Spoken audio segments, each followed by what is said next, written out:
नमस्कार, बहुत स्वागत है आप सभी का। आपके साथ मैं पल्लवी रविंद्र सिंह। इजरायल और हमास का युद्ध दिनों दिन भीषण होता जा रहा। रफाह कैंप से इजरायली हमले की जो तस्वीरें सामने आ रही हैं वो बेहद ही चौंकाने वाली हैं। बता चली कि इस वक्त नेतन्याहू किसी की सुन नहीं रहे हैं, यहां तक कि अमेरिका की भी नहीं। नेतन्याहू ने रफाह पर हमले रोकने के एवज में 33 बंदूकों की रिहाई की मांग की। हमास जब तक इन बंदूकों को छोड़ नहीं देता, गाजा और रफाह में तबाही जारी रहेगी।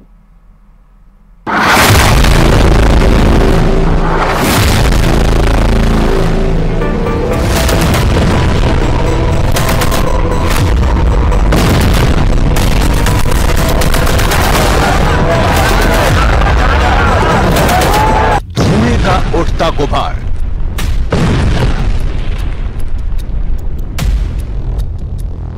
आसमान के सफेद रंग पर काला कर रहा है। बम के धमाकों की गूंज गाजा के गली गली में खून बहा रही है और इस बीच मदद के लिए आकाश से गिराए जा रहे भूखे पेटों के लिए भोजन। गाजा में जिंदगी और मौत दोनों का फासला मिट गया है।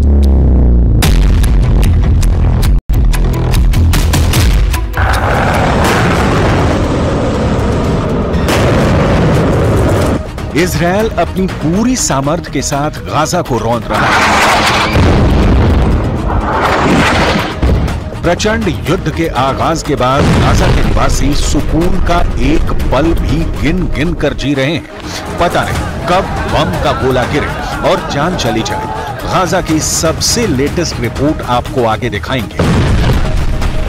उसके पहले एक चौंका देने वाली रिपोर्ट जो बताती है कि गाजा की मिट्टी बारूद से नहा चुकी है। तबाही किस लेवल पर और कितनी हुई है, ये देखकर आप सन्न रह जाएंगे। गाजा की बर्बादी के इनसाइड स्टोरी जो पश्चिमी मीडिया में छप रही है, वो दिखाने से पहले इजरायल के प्रधानमंत्री बेंजामिन नेतन्याहू के लिए एक बुरी खबर आई है, वो देख लीजिए।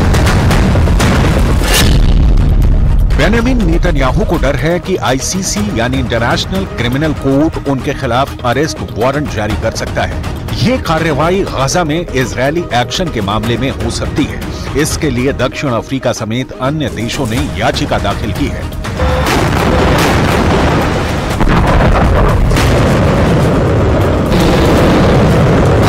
इसके पहले आईसीसी ने रूस के राष्ट्रपति व्लादिमीर पुतिन के खिलाफ अरेस्ट वारंट जारी किया था। पुतिन पर आरोप है कि वो यूक्रेनी बच्चों को अवैध तरीके से रूस लेकर आए। आईसीसी के इस कदम की तुलना टॉयलेट पेपर से करते हुए रूसी अधिकारियों ने इसे बेकार बता दिया था और पुतिन ने यूक्रेन पर हमला बंद करने की जगह और बढ़ा दी।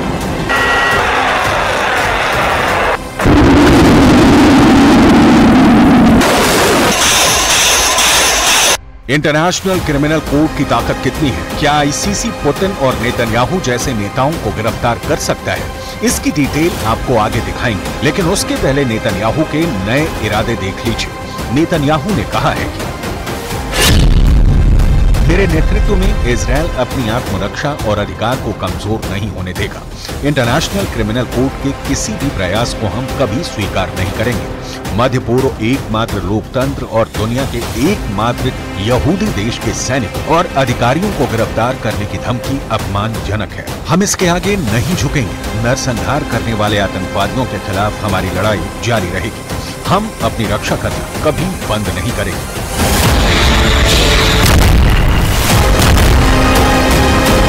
मैसेज लाउड एंड क्लियर है। इजरायल हमास के अंतिम आतंकवादी के खात्मे तक युद्ध बंद नहीं करने वाला है। आईसीसी के चेतावनी का असर उल्टा हुआ है। कयास लगाए जा रहे हैं कि आईसीसी के फैसले से होने वाले दबाव से ध्यान हटाने के लिए इजरायल कोई बड़ी कार्रवाई कर सकता है। ये ध्यान देने वाली बात है कि कुछ दिनों पहले ही नेतन्याहू ने ब्रिटेन और जर्मनी के विदेश मंत्रियों से मुलाकात की थी। इस मामले में मदद की।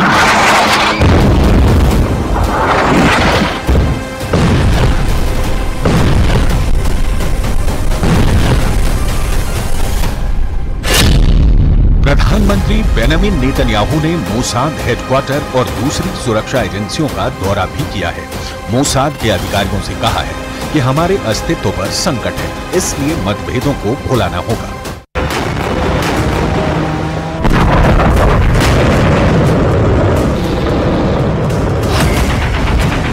मतलब इजराइल ने गाजा को नेस्तोनाबूद करने के लिए एक और सीक्रेट प्लान की तैयारी कर ली है।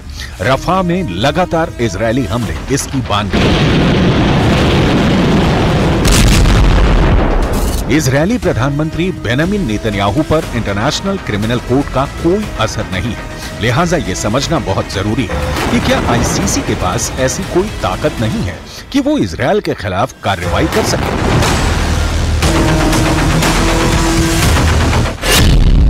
इंटरनेशनल कोर्ट अंतर्राष्ट्रीय अपराधियों के खिलाफ मामला लेता है। नीदरलैंड के हेग में इसका बेस है और कुल 123 देश इसके सदस्य हैं। 2002 में बना ये कोर्ट वॉर क्राइम, मानवीयता पर खतरे, नरसंहार और दंगे फसाद के अपराधियों पर कार्रवाई की बात करता है, लेकिन इसके पास कोई पुलिस फोर्स नहीं है, यानी सदस्य देशों पर इसके फैसले को अमली जामा पहनाने की जिम्मेदारी होती है।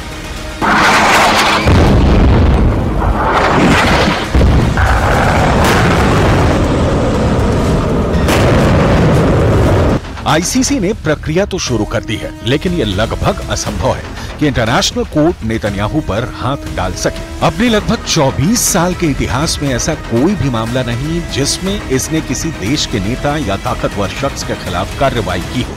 तो आईसीसी भले ही फैसला सुनाए, उसे जमीन पर उतारना मुश्किल दिख रहा है। नेतन्याहू इस बीच फुल एक्शन में है और गाजा के खिलाफ जिस तरह की कार्रवाई कर रहे हैं उसका नतीजा दिखाती एक रिपोर्ट सामने आई है। इजरायल के गाजा में जारी हमलों से किस तरह का नुकसान हुआ है, इस पर संयुक्त राष्ट्र के एक शीर्ष खनन अधिकारी ने बड़ा दावा किया है।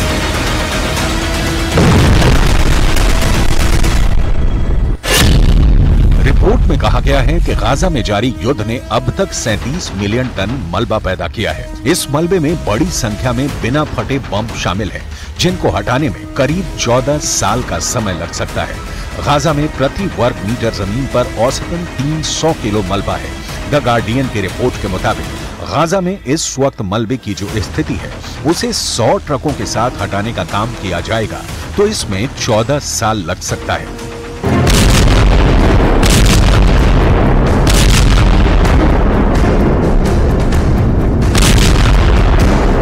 रिपोर्ट में इस बात का जिक्र है कि गाजा में नष्ट की गई इमारतों में से 65% रिहायशी बिल्डिंग थी। तबाही की ऐसी शक्ल सूरत डराने वाली है। ये हाल तब है जब इजरायल गाजा पर नए हमले की तैयारी में जुटा है।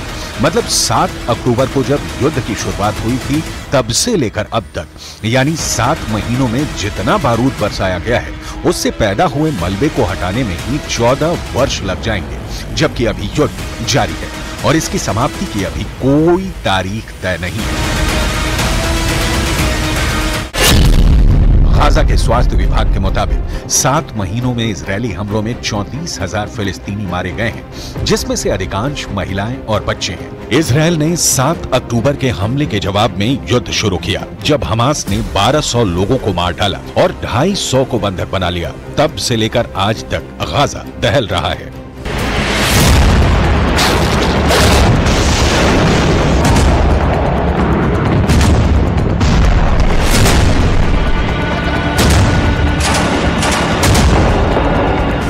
लेटेस्ट रिपोर्ट बताती है कि रफा को इजरायल मिट्टी में मिलाकर ही दम लेगा।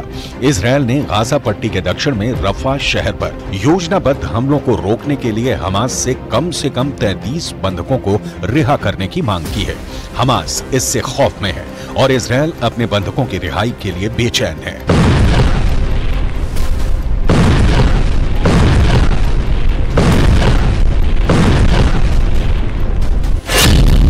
लेकिन इस बीच एक तीसरा देश मिस्र है, जिसे डर है कि रफा क्षेत्र पर हमले से नागरिक तबाही होगी। मिस्र में बड़ी संख्या में शरणार्थियों का पलायन होगा, क्योंकि रफा मिस्र के सिनाई क्षेत्र से सटा है। मिस्र के राष्ट्रपति काहिरा में अमेरिकी विदेश मंत्री एंटनी ब्लिंकन को रफा को लेकर चिंता जताई थी, लेकिन ये दिखता नहीं है कि इजरायल किसी दबाव में झुकने वाला है। मिस्र इस कोशिश में है कि हमास पर दबाव बनाया जाए, लेकिन हमास इसके लिए 2 नेशन थ्योरी की स्वीकृति का राग अलाप रहा है, जो इजरायल को कतई कबूल नहीं होने वाला। नतीजा है कि इजरायल गाजा को मिटा रहा है।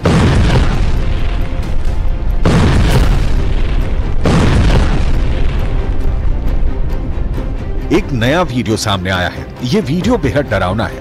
ये वीडियो आईडीएफ यानी इजरायली डिफेंस फोर्स ने जारी किया है, जिसे लेकर कहा गया है कि इजरायली सेना पर हमले के लिए घात लगाकर बैठे दर्जनों हमास आतंकियों को ट्रेस करके आईडीएफ ने उन पर भयानक एयर स्ट्राइक कर दी है।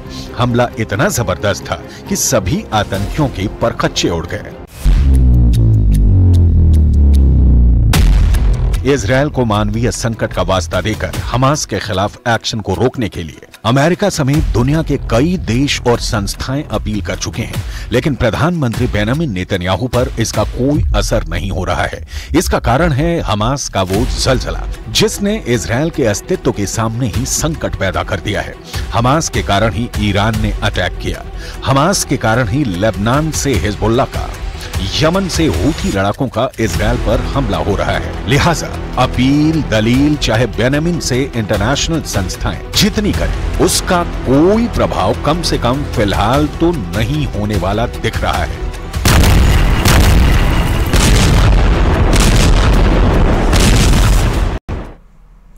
बेशक इजरायली सेना एक के बाद एक बड़े हमले कर रही है, लेकिन यह सच है कि हिजबुल्ला इजरायल के खूनी हमलों के सामने जरा भी झुकने को तैयार नहीं। और यही वजह है कि हिजबुल्ला ने दक्षिणी इजरायल पर इतना भीषण रॉकेट हमला किया कि इजरायल की हालत खराब हो गई।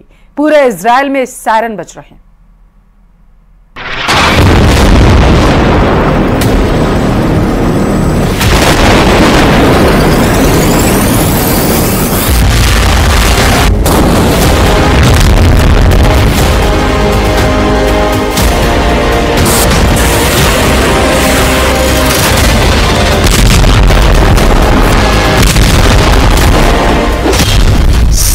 अक्टूबर जैसा खूनी हमला, हिजबुल्ला का रॉकेट युद्ध।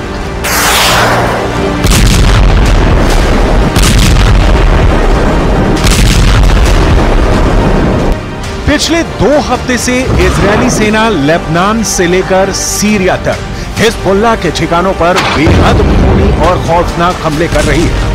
महज 72 घंटे के अंदर इजरायल ने हिजबुल्ला के 40 ठिकानों पर हमला करके आधे से ज्यादा टॉप कमांडर मार डाले हैं। लेकिन अब हमले से बौखलाए हिजबुल्ला चीफ हसन नसरल्ला ने इजरायल में घुसकर ऐसे हमले करवाए हैं कि इजरायल हिजबुल्ला के हमलों से कांप गया है।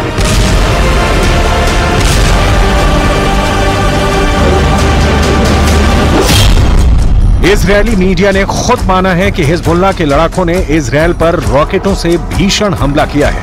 हिजबुल्ला के दावों के मुताबिक रात के वक्त हिजबुल्ला ने दक्षिणी इजरायल के इलाकों पर रॉकेट से हमले किए हैं। हालांकि इजरायल की आईडीएफ दावा कर रही है कि हिजबुल्ला के रॉकेट हमलों को काफी हद तक नाकाम कर दिया गया है। इजरायली सेना के आयरन डोम ने हवा में भी हिजबुल्ला के रॉकेट तबाह कर दिए हैं, लेकिन हिजबुल्ला का दावा है कि उसके रॉकेट हमले में इजरायल को भारी नुकसान हुआ है, जिसे इजरायल छिपाने की कोशिश कर रहा है।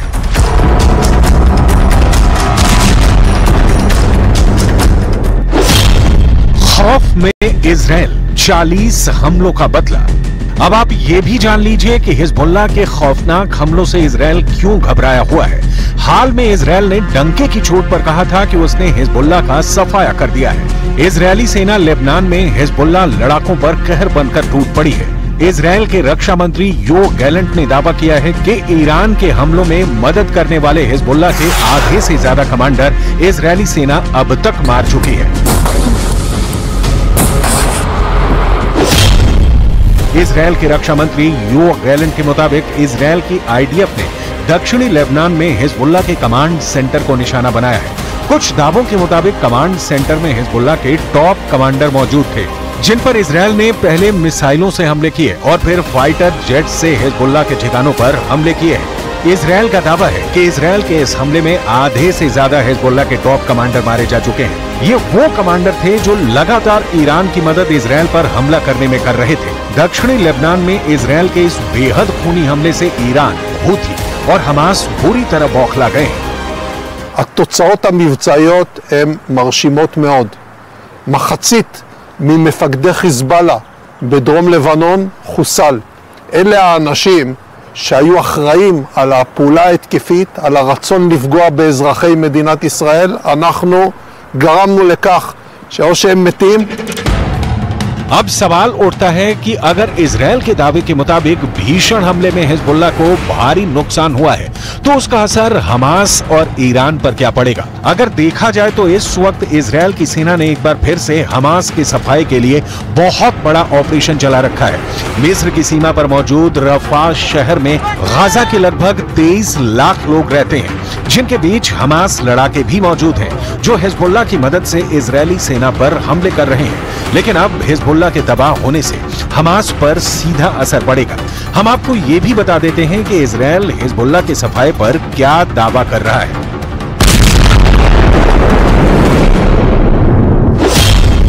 इजरायल के रक्षा मंत्री यो गैलेंट के दावों के मुताबिक आईडीएफ ने दक्षिणी लेबनान में हिजबुल्लाह के ठिकानों पर हमला किया है। दावे के मुताबिक आईडीएफ के भीषण हवाई हमलों में हिजबुल्लाह के 40 ठिकाने पूरी तरह से तबाह हो गए हैं। आईडीएफ के 40 हमलों में हिजबुल्लाह के आधे से ज्यादा टॉप कमांडर्स के मारे जाने का दावा किया गया है। आईडीएफ का यह हमला ऐता अल शाब के पास किया गया है। ऐता अल शाब और आसपास के गांवों पर 13 से ज्यादा हवाई हमले इजरायली सेना ने किए हैं, जिसमें हिजबुल्लाह के स्टोरेज और हथियारों की फैसिलिटी को भी निशाना बनाया गया है। इजरायली सेना का दावा है कि हिजबुल्लाह ने उन इंफ्रास्ट्रक्चर को तबाह किया है जहां से इजरायल पर हमला करने की तैयारी चल रही थी। इधर हिजबुल्लाह ने दावा किया है कि उसने इजरायल से बदला लेने के लिए उत्तरी इजरायल के सीमावर्ती गांवों पर दर्जनों कत्यूशा रॉकेट दागे हैं।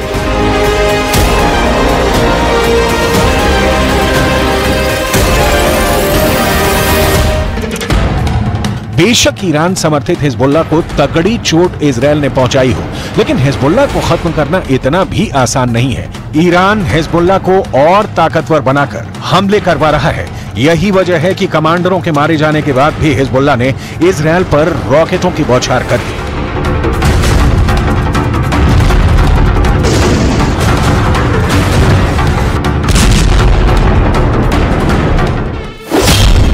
हिजबुल्लाह ने दक्षिणी इजरायल पर रॉकेटों की बौछार करके इजरायल से बदला लिया है। हिजबुल्लाह के दावों के मुताबिक उसने 30 से ज्यादा रॉकेट दक्षिणी इजरायल पर दागे हैं। दावा तो यहां तक किया गया है कि हिजबुल्लाह के लड़ाकों ने दक्षिणी इजरायल पर हमला करने के लिए कत्यूशा रॉकेट का इस्तेमाल किया है। हिजबुल्लाह का रॉकेट हमला इजरायल से अपने कमांडरों की मौत का बदला माना जा रहा है। हिजबुल्लाह चीफ हसन नसरल्लाह ने धमकी देते हुए कहा है कि अभी हमने अपना मुख्य हथियार नहीं निकाला है, जिस दिन निकालेंगे इजरायल का विनाश हो जाएगा।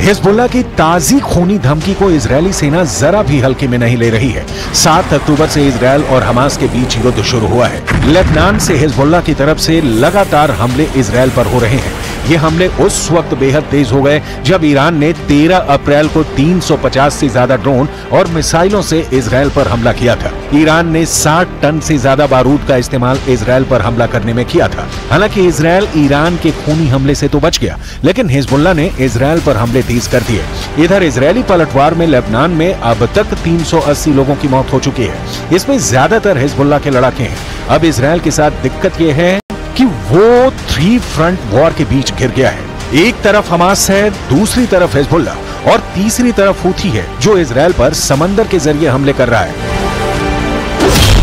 अमेरिका इजरायल पर हूथी का हमला। जिस वक्त इजरायली सेना गाजा और रफा में चुन चुन कर हमास के लड़ाकों को मार रही थी, उस वक्त हिजबुल्लाह उत्तरी इजरायल पर लेबनान की तरफ से भीषण हमले कर रहा था। जिस वक्त इजरायल हिजबुल्लाह के 40 ठिकानों पर हमला करके उसके आधे से ज्यादा टॉप कमांडर्स को मार रहा था, ठीक उसी वक्त लाल सागर में यमन के हूथी विद्रोही नौसेना मिसाइलों से अमेरिका और इजरायल के लड़ाकू युद्धपोत पर भीषण हमला कर रहे थे। मिडल ईस्ट और पश्चिम एशिया में इस वक्त इजरायल अमेरिका की शह पर कोहराम मचाए हुए है। लेकिन ये भी सच है कि ना तो हमास, ना हिजबुल्लाह और ना ही हूथी के लड़ाके हमला करने से चूक रहे हैं। और इसके पीछे की सबसे बड़ी वजह है ईरान, जो इजरायल के वजूद को खत्म करने पर आमादा है। अब आप ये देखिए कि भारी हथियारों से लैस अमेरिका और इजरायल के जंगी जहाजों पर हूथी ने कैसे हमला किया है। ईरान समर्थित हूथी विद्रोहियों ने फिलिस्तीन और हिजबुल्लाह पर हुए हमलों का बदला लाल सागर में लिया है। हूथी के दावे के मुताबिक हूथी ने मिसाइलों से अमेरिका और इजरायल के जंगी जहाजों पर हमला किया है। जानकारों के मुताबिक 2 हफ्ते बाद हूथी का ये पहला बड़ा हमला अमेरिका और इजरायल के खिलाफ बताया जा रहा है। हूथी के मिसाइल हमले में अमेरिका और इजरायल के जंगी जहाजों को नुकसान की खबर है। दावा तो यहां तक किया जा रहा है कि हूथी के मिसाइल हमलों को रोकने में अमेरिका और इजरायल की नौसेना नाकाम साबित हुई है। हूथी के इस हमले ने साबित कर दिया है कि ईरान समर्थित हूथी मिडिल ईस्ट और पश्चिम एशिया में इजरायल और पश्चिमी देशों के लिए बड़ा खतरा बन चुका है। हमास और हिजबुल्लाह के लड़ाके जहां जमीन के जरिए ज्यादा हमले कर रहे हैं, तो वहीं हूथी विद्रोही समंदर के रास्ते हमले कर रहे हैं। यही वजह है कि अमेरिका और ब्रिटेन ने मिलकर यमन में हूथी विद्रोहियों पर पिछले 3 से 4 महीने में कई दर्जन भयानक हवाई हमले किए हैं। हूथी विद्रोहियों का आरोप है कि अमेरिका और ब्रिटेन ने मिलकर यमन के करीब 424 ठिकानों पर हवाई हमले किए हैं, जिसमें कई दर्जन लोग मारे गए हैं। यही वजह है कि अब हूथी विद्रोहियों ने हमले तेज कर दिए हैं।